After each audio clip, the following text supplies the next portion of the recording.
Hello, aujourd'hui une vidéo à mon bureau parce que on va réaliser ensemble la dernière étape pour arriver à devenir libre financièrement. On va établir un budget. Et pour ça, on va pas le faire n'importe comment parce que tout au long de cette vidéo, je vais appliquer la règle du 50-30-20. On verra plus tard ce que ça signifie et comment on le met en place. Comme je viens de le dire, ça va être la dernière vidéo du premier axe concernant l'argent et la liberté financière. Donc pour rappel, le premier axe, c'est celui où on est actuellement, c'est revoir son état d'esprit concernant toutes les choses qui nous empêchent de réussir, les croyances limitantes, tout notre rapport à l'argent, notre rapport à la réussite. Donc voilà, tous ces aspects-là, c'est le premier axe, l'état d'esprit.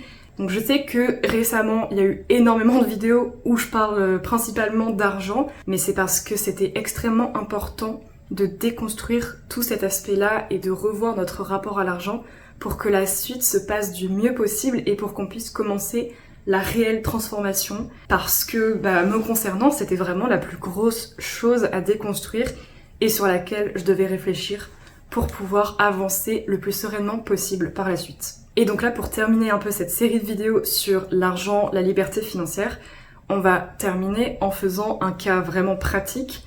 Donc je vais ouvrir un Excel et je vais réaliser un budget de A à Z pour une personne. Avant de commencer, qu'est-ce que c'est la fameuse règle du 50-30-20 ? En fait, c'est la façon dont tu vas répartir ton argent. Tu vas répartir ton argent selon 3 façons différentes. Le 50, ça va être pour toutes les dépenses obligatoires qui sont nécessaires à notre survie en fait. Donc tout ce qui va être loyer, nourriture, essence, assurance, électricité, voilà, la liste est très longue. Déjà, la moitié de ton salaire, la moitié de tes revenus vont être absorbés par toutes ces charges qui sont obligatoires. Sauf qu'après, il nous reste 50% encore. Et ces 50%, il faut pas en faire n'importe quoi. Donc en général, les gens, ce qu'ils vont faire, et c'est ça le piège, c'est qu'ils vont absolument tout dépenser dans des loisirs, dans de la satisfaction qui va être éphémère et qui va être instantanée. Donc ce que le 50-30-20 va nous permettre de faire, c'est qu'il va nous permettre de réellement réfléchir à quel argent on va allouer à nos loisirs et la part d'argent qu'on va pouvoir mettre de côté pour épargner, voire même investir. Et c'est pour ça que je trouve que cette règle du 50-30-20, elle est vraiment géniale et super efficace parce qu'elle prend en compte absolument tous nos besoins. Elle prend en compte nos obligations, nos besoins fondamentaux, nos loisirs, parce que évidemment le but de faire un budget, c'est pas de se restreindre. Donc il y a une part qui est allouée aux loisirs et une dernière part qui est trop souvent oubliée, qui est la part d'investissement, de sécurité, de vision sur le long terme. Et le fait de faire un budget, ça va également nous permettre de voir où est-ce qu'on va pouvoir faire des économies. On verra ça plus tard quand on va faire le petit tableau de simulation. Donc là, je vais mettre mes lunettes déjà. Hop, je vais mettre mes lunettes. Et c'est parti pour faire l'Excel. D'ailleurs, moi je vais faire ça sur Excel, mais ça peut très bien être aussi une application sur téléphone. Par exemple, je sais qu'il y a l'application Wallet qui a l'air pas trop mal. Moi, j'utilise pas ça. Mais peut-être que je vais l'installer et si jamais je le fais, je ferai un retour là-dessus parce que ça a l'air vraiment bien pour tenir vraiment à jour ses dépenses. Ça peut être sur un carnet aussi. Mais pour le coup, pour ce qui est du budget, je préfère vraiment faire ça sur un Excel. Comme ça, tu peux faire des calculs et tout. Enfin, je trouve ça vraiment pas mal. Donc, on va ouvrir tout de suite un Excel. Bon, déjà, je vais lancer la capture d'écran. Hop. Ok, donc ce qu'on va faire, c'est que du coup, je vais faire un exemple de budget. Un budget pour une personne qui gagne à peu près le SMIC. En fait, je vais reprendre le salaire que je gagnais avant. C'est-à-dire 1450 € à peu près. 1450 € pour une personne. Dans un appartement, dans un studio de 16 mètres carrés. C'était le studio dans lequel j'étais avant aussi. Donc j'étais toute seule dans un appartement de 16 mètres carrés et j'avais un salaire de 1450 € à peu près. Donc là, on va voir tout de suite revenu. 1450 €, mais sachant que y a pas que le salaire aussi, ça peut être l'argent que t'as reçu à Noël, à ton anniv, ça peut être un vide-grenier que t'as fait. Par exemple, on va imaginer que salaire 1450 € et on va dire que j'ai fait un vide-grenier, parce que j'en fais souvent, vide-grenier, et que j'ai gagné 50 € de vide-grenier. Voilà, ça peut être de l'argent de tes proches, des choses que tu vends, Vinted, voilà. Tu prends absolument toutes tes entrées d'argent en compte. Alors, revenus. Donc là, on est à un total de 1500 €. Donc ça, c'était pour les revenus. Ensuite, on va commencer avec la première catégorie de dépenses. Donc dépenses 1, c'est essentiel. Moi, j'appelle ça les essentiels. Donc là, c'est 50% de 1500 €. Donc ça fait 750. Voilà, hop, 750 €. Donc là, on sait qu'on a à peu près 750 € qui vont être disponibles pour dépenser tout ce qui va être dans les charges, la nourriture. Donc là, maintenant, on va commencer avec le décompte de toutes nos charges essentielles. Donc déjà, évidemment, le loyer. Donc moi, le loyer de mon 16 mètres carrés à l'époque, c'était à peu près 400 € eau comprise. Donc moi, je vais mettre loyer plus eau. 400 € pour le loyer plus l'eau. Ensuite, il y a la nourriture. 150 € par mois. Oui, je fais par mois. Euros par mois. Électricité. Voilà, donc je vais faire un truc qui va être à la louche, mais qui s'approche quand même le plus de ce que moi j'ai vécu en tant que personne seule avec un SMIC. Mais évidemment, après, c'est à adapter avec tes propres chiffres à toi. Électricité, du coup, j'étais à peu près à... Allez, on va dire 50. Franchement, 50 par mois, c'est une assez grosse consommation. Hein. Ça peut être si t'es dans un logement qui consomme beaucoup d'électricité, si t'as pas des ampoules qui sont à économie d'énergie. Voilà, vraiment, je prends assez large pour l'électricité. Ensuite, il y a tout ce qui est abonnement internet avec le téléphone, la box, etc. 40 € par mois. Ensuite, il y a mon abonnement pour les transports en commun. Donc là, c'est pour les moins de 26 ans, 18, 26 ans, c'est 23,8 €. Et on va faire une alternative parce que l'année prochaine, du coup, je vais devoir payer, c'était 52 € par mois de transport. Donc 52 €. Mais là, pour l'instant, je suis toujours à 23,8. Et j'ai aussi une trottinette. J'avais une trottinette électrique pour aller au travail. L'assurance de la trottinette, c'était 5 € par mois. Putain, je sais pas écrire.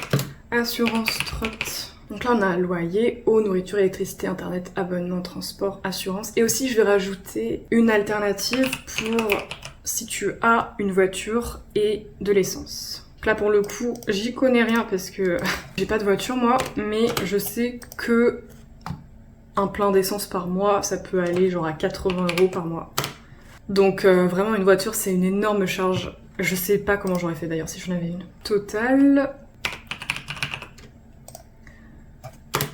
Ok, on est à un total de 668,8 € au total par mois. Ah, j'ai pas pris l'assurance de l'habitation. Et la mutuelle aussi. Assurance et mutuelle, on va dire 80 € par mois d'assurance. Ça nous fait 748. Bah disons que ça rentre pile poil dans le budget. Mais typiquement, le total...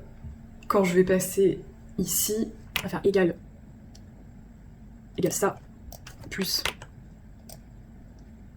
ça, moins ça.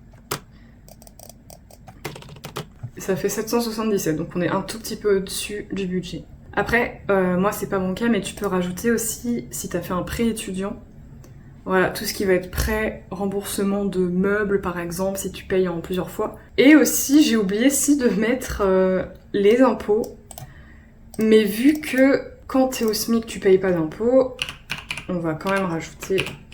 J'étais à 0 € d'impôts parce que je gagnais moins que le premier seuil par an. Donc là, on voit que déjà, en étant seule, avec un loyer à 400 €, avec un SMIC, j'arrive à peu près à arriver à dépenser 50% de mon salaire dans les charges qui sont essentielles. Après, on peut toujours voir sur quoi on peut économiser. Donc en général, le truc qu'on peut le plus faire des économies, c'est la nourriture. Donc la nourriture, ça va être vraiment là-dessus qu'il va falloir jouer si jamais t'as besoin de faire des économies. Et après, il y a aussi les contrats d'électricité et d'eau. Je sais qu'on peut appeler les opérateurs pour renégocier le contrat. Mais franchement, avant d'en arriver là, je pense que déjà, si tu regardes du côté de la nourriture, essayer de voir, de faire des plats qui sont moins chers, prendre de la nourriture moins chère, éviter tout ce qui va être viande, poisson, parce que ça, c'est vraiment très cher. Mais voilà, déjà, franchement, je m'en sors plutôt bien. On va pouvoir passer à la deuxième catégorie de dépenses. C'est les loisirs. Donc là, le but, c'est pas de tout mettre, voilà, de mettre tout l'argent qui nous reste dans les loisirs. On va mettre 30%. Et 30% de 1500 €, ça fait combien? Ça fait 450. 450 € par mois, c'est quand même un bon budget, je trouve, déjà. T'as des cours de poterie. J'ai aucune idée de combien ça peut coûter, on va dire 30 € par mois. Resto. Les restos, ça peut vite être cher, hein. Donc si tu fais 100 € de resto par mois, shopping, allez, on va dire 80 € par mois, festival, genre un petit festival à 30 € l'entrée, 240, je suis super loin. Qu'est-ce que je faisais moi avant? Allez, on va mettre des bars, sortie, 50. Voilà, 290 € de loisirs. Et franchement, c'était à peu près ça de ce que je me rappelle parce que à l'époque, je tenais un Excel où je notais absolument toutes mes dépenses. Et j'avais une catégorie nourriture, une catégorie loisirs. Et dans ma catégorie loisirs, ouais, c'était plutôt... ça s'approchait des 290-300 € par mois. Donc, je suis plutôt dans le rang. La dernière dépense, c'est l'investissement. Épargne. Donc là, c'est 20%. 20% de 1500.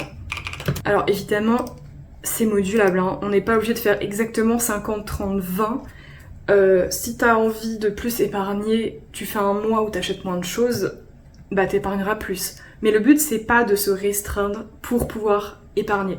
Parce que comme on vient de le voir, il nous reste quand même pas mal d'argent, même après avoir payé toutes les charges.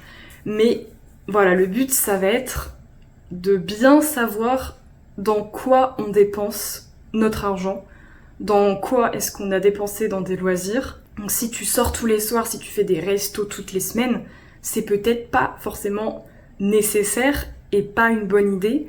Tu peux te faire plaisir autrement, au lieu de sortir à chaque fois avec tes potes dans un bar, vous pouvez vous retrouver chez vous, enfin vraiment, tu peux trouver des alternatives pour économiser sur les loisirs si tu vois que tout ton argent il passe dans des restos et dans des bars. Donc 20% de 1500, ça fait 300.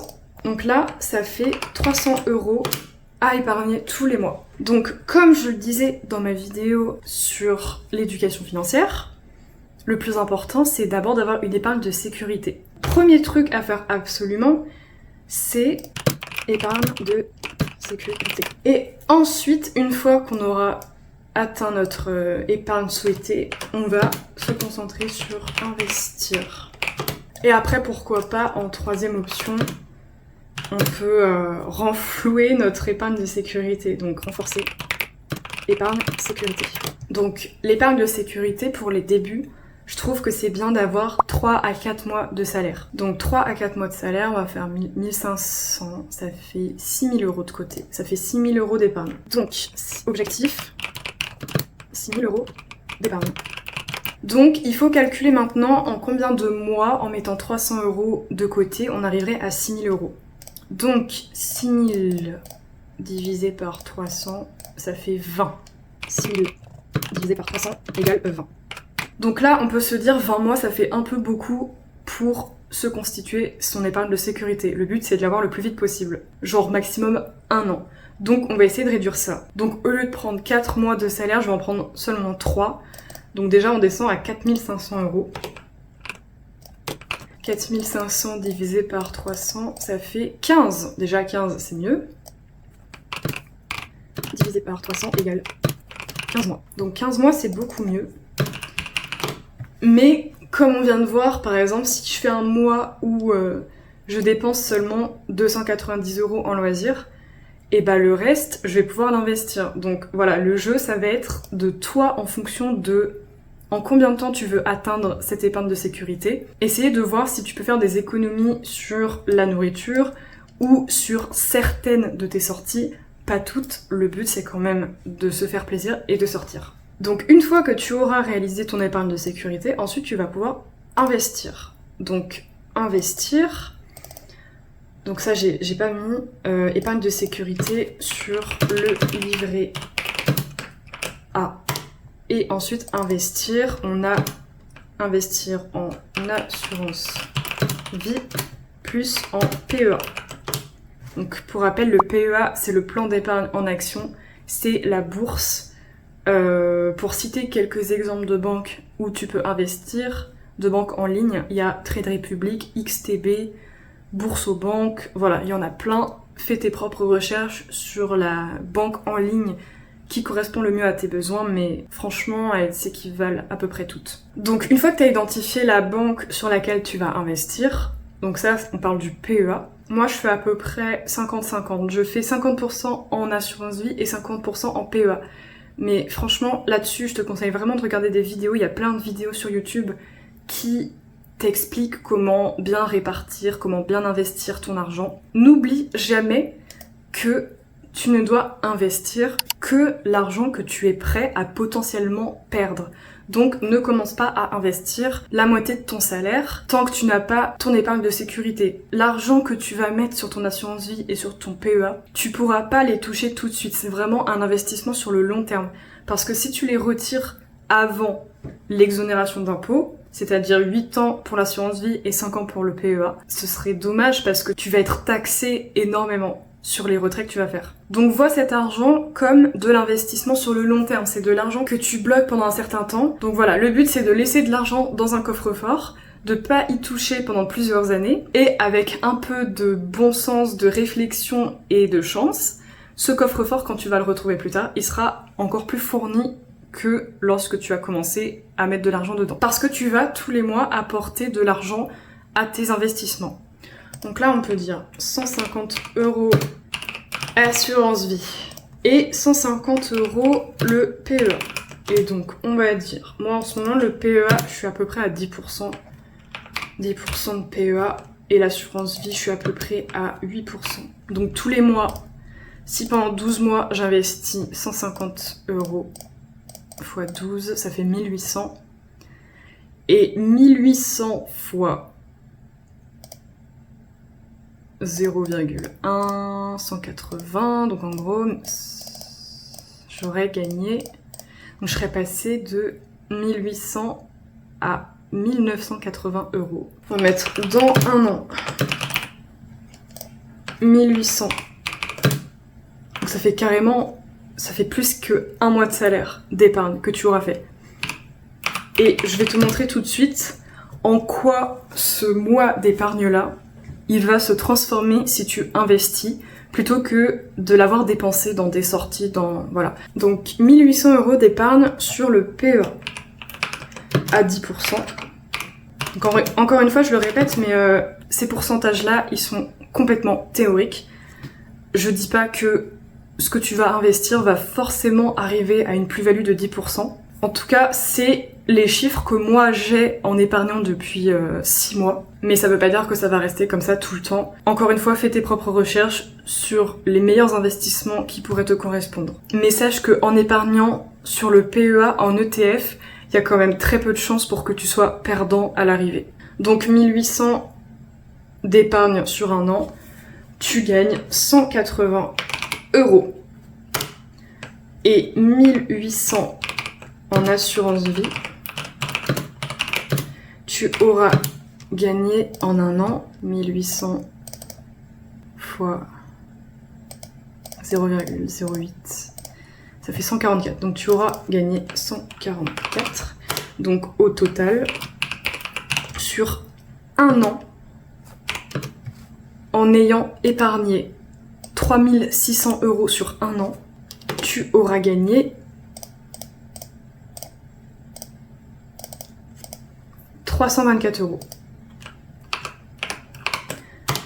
Et ces 324 € là, tu vas les réinvestir. Et ça va te rapporter encore plus, encore plus, encore plus. Voilà l'importance du fait d'épargner et d'investir. En fait, voilà, c'est bien beau de s'amuser, on a le droit de s'amuser, c'est tout à fait ok.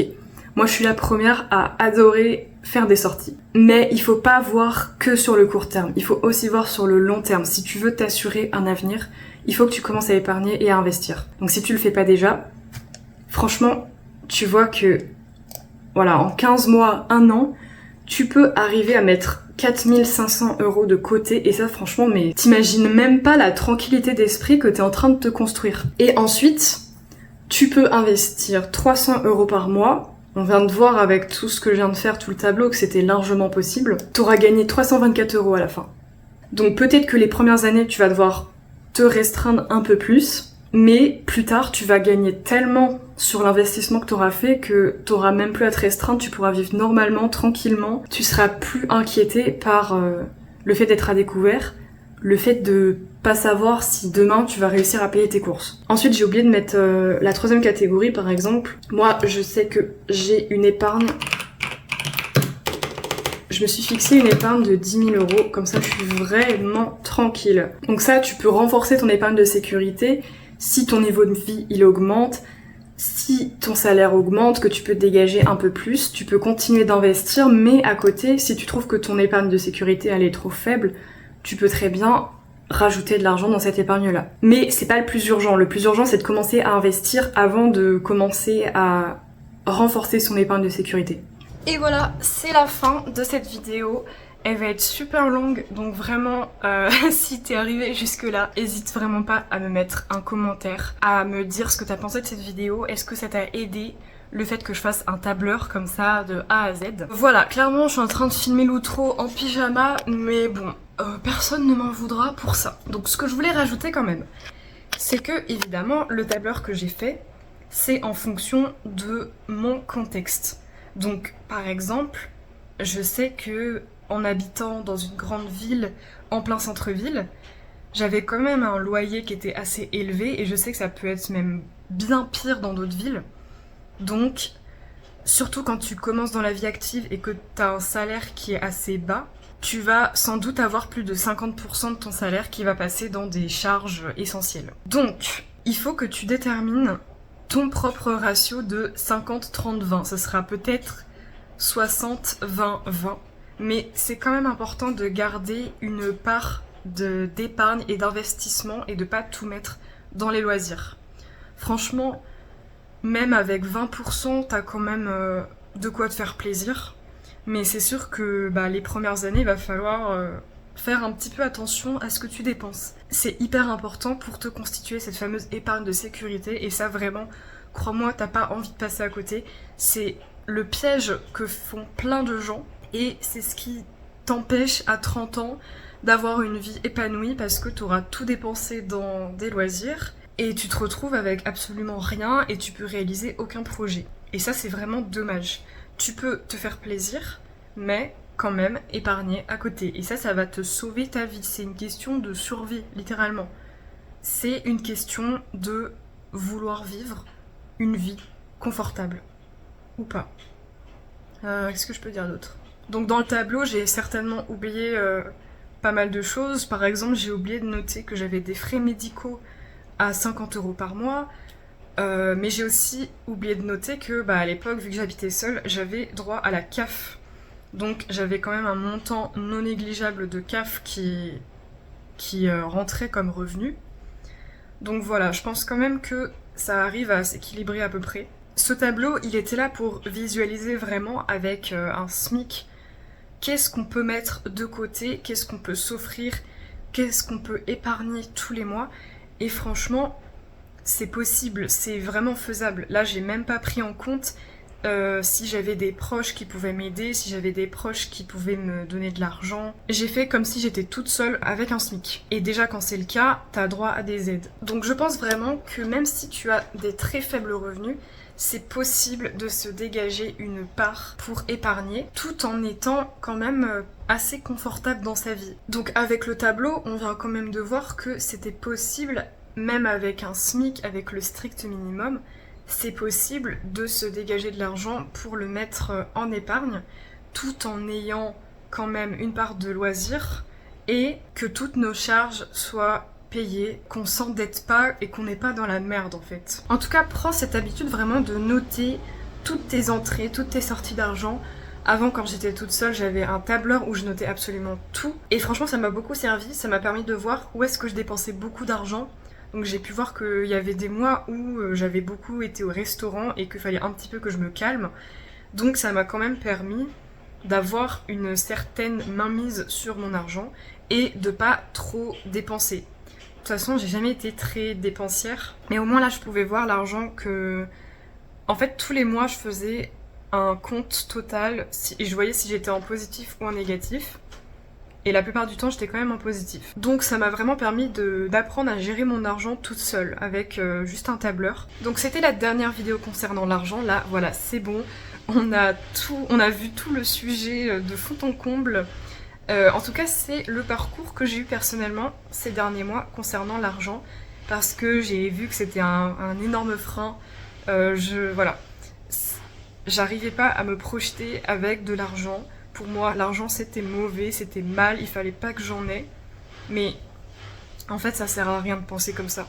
Franchement, au début, moi aussi, je rejetais le monde dans lequel on vit, je rejetais le capitalisme, tout ça.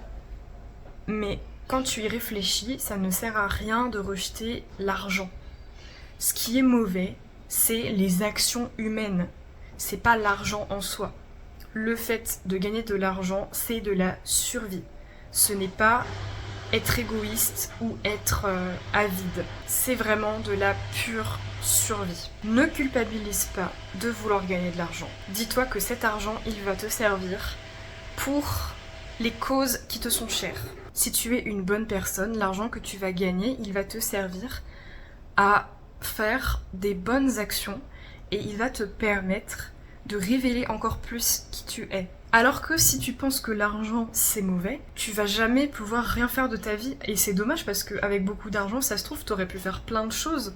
Tu pourrais faire par exemple une maison autosuffisante qui ne consomme aucune énergie. Mais ça, il faut de l'argent pour le faire. En fait, avec l'argent, tu peux acheter toutes les meilleures choses du monde. C'est pas parce que t'as de l'argent que t'es obligé de surconsommer, de faire des voyages dans l'espace, de prendre l'avion 3 fois par jour. C'est pas vrai. Il faut qu'on arrête de voir l'argent comme quelque chose de mauvais. L'argent, c'est juste un moyen de faire des choses. Par contre, les actions des humains, c'est ça qui est potentiellement mauvais. Donc aujourd'hui, je ne culpabilise plus de vouloir gagner de l'argent, de me faire de l'argent, d'avoir une certaine éducation financière, parce que je sais que ça va me servir pour faire des bonnes choses. Voilà, c'était mon petit message de fin de vidéo. Déjà, cette vidéo est beaucoup trop longue, donc vraiment... Si t'es arrivé jusque là, mets-moi un petit commentaire, mets-moi un like, ça m'aiderait beaucoup. Et la suite du programme, parce que là on arrive bientôt à la fin du premier axe, on va remettre en question encore plus au niveau de la personne qu'on est, on va voir un petit peu comment trouver son charisme, et il va y avoir une autre vidéo sur la culture. Et ça vraiment, la culture ça va changer beaucoup de choses aussi dans ta façon d'être. À la fin de ce premier axe, si tu as suivi toutes mes vidéos, tu vas voir que tu vas être une autre personne, tu vas être prête à réaliser n'importe quel objectif que tu t'es fixé. En tout cas, cet axe, il retrace toutes les remises en question que j'ai depuis ces derniers mois, que j'ai condensées en plusieurs vidéos, mais je vois vraiment les résultats. Et ça, on va en parler dans la vidéo mise à jour des 3 mois de transformation. Donc voilà, n'hésite pas à suivre la suite. Et en attendant, je te dis pas à lundi prochain puisque cette semaine je pars en vacances, donc il y aura pas de vidéo la semaine prochaine. Voilà, encore une fois, tant pis pour l'algorithme, moi je préfère faire des vidéos où je suis satisfaite de mon travail, plutôt que juste fournir des vidéos, même si c'est mieux pour l'algorithme. Tant pis. Voilà. J'ai envie de profiter de ma semaine de vacances. Et ensuite, je vais revenir avec plein de sujets qui vont être trop cool. On va attaquer le deuxième axe sur l'environnement et ça va être génial, j'ai trop hâte. Donc bref, à dans 2 semaines et surtout, bonne réflexion parce que tu vas en avoir besoin.